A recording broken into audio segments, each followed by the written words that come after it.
साईनाथ बाबर यांनी नगरसेवक पदाच्या काळात आपल्या प्रभागात विकास कामे तर केलीच, परंतु प्रभागातील हडपसर विधानसभा मतदारसंघातील महिलांना तीर्थक्षेत्रात नेऊन देवदर्शन घडवले. असा पुण्यवंत श्रावणबाळ विधानसभेत निवडून गेला पाहिजे अशी भावना महिलांनी व्यक्त केली. हडपसर विधानसभा मतदारसंघाचे महाराष्ट्र नवनिर्माण सेनेचे उमेदवार साईनाथ बाबर यांनी विधानसभा निवडणुकीच्या प्रचारार्थ महादेववाडी परिसरातील पदयात्रेस विठ्ठल रुक्मिणी मंदिर महादेववाडी येथून सुरुवात केली.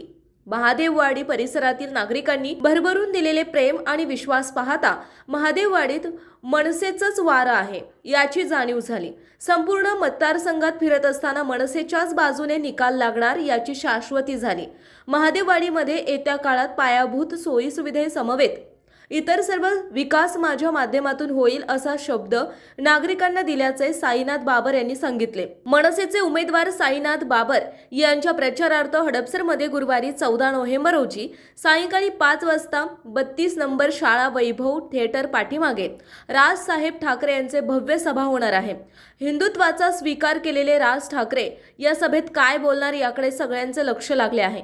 भारतीय जनता पार्टीने या मतदारसंघात उमेदवार दिला नसल्याने हिंदुत्ववादी मते आणि भाजपचे मते कोणाला जाणार यावर उमेदवारांचे भवितव्य अवलंबून आहे. माझं नाव रुपाली सचिन चव्हाण. तर मी याच्या आधी असं कधी पाहिलंच नाही की नगरसेवक आले आमच्या दारापर्यंत, आम्हाला काही माहिती दिली.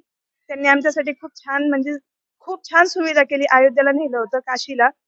आम्ही घरी ज्यावेळेस असतो त्यावेळेस कुणी आम्हाला विचारतही नाही, पण हे कुठले कोण आले आमच्या दारापर्यंत पोहोचले आणि आम्हाला खूप छान सोय केली. तिथं सोयी सुविधा अनुसार आम्हाला तिथं नेलं, फिरवलं. असे आमचे घरातले भाऊ सुद्धा एवढं लक्ष देत नाही तेवढं त्यांनी तिथे लक्ष दिलं. आणि त्यांच्या सोबतचे कार्यकर्ते त्यांनी सुद्धा तेवढाच पुढाकार घेतला. आणि याच्या आधी आम्हाला कोल्हापूरला पण नेलं त्यांनी, तिथेही खूप छान ट्रिप झाली आमची. त्याच्यासाठी धन्यवाद. मी नीता पवन पेटे, हडपसर विधानसभा उपविभागाध्यक्ष. मनसेचे अधिकृत उमेदवार श्री साईनाथ भाऊ बाबर यांना मनसेकडून उमेदवारी जाहीर झालेली आहे आणि त्यांचा प्रचार हा खूप मोठ्या प्रमाणात आणि खूप जल्लोषात चालू आहे. तरी पूर्ण विभागामध्ये आमचं एवढंच मत आहे की महाराष्ट्र नवनिर्माण सेनेला बहुमताने विजयी करा आणि साईभाऊंना आमदारकीला निवडून द्या. धन्यवाद.